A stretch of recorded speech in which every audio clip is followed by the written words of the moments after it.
Well, Catherine, Renee Campos' campaign to represent Fresno's 7th district has upset a lot of local leaders recently. So much so that this one race has now inspired statewide legislation. But Campos claims that he is rehabilitated, and he says he thinks this response is unjust.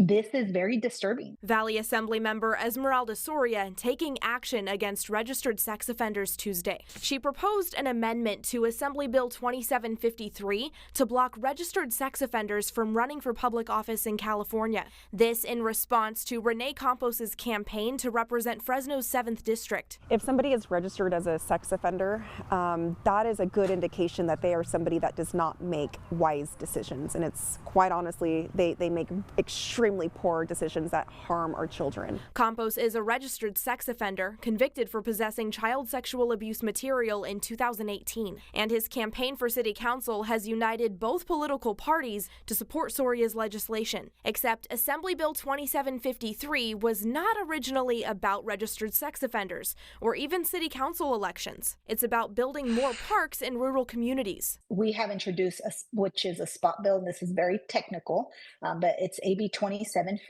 That's going to be the vehicle. District 1 City Council Representative Annalisa Perea is backing Soria's bill, but she says there's no way it'll pass quickly enough to impact this election. The timeline to put your name on the ballot is this Friday, so it's going to be really difficult to get anything done by this Friday.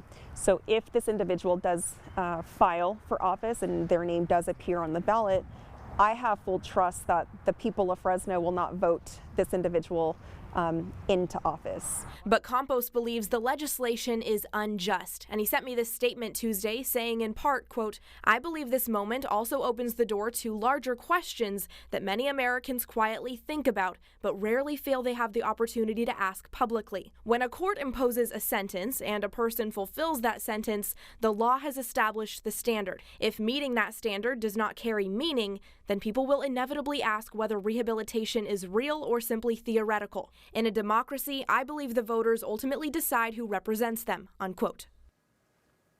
Now, Campos' statement went on to describe his experience in court and the judge's decision in his case. You can read his full statement in this story on yourcentralvalley.com.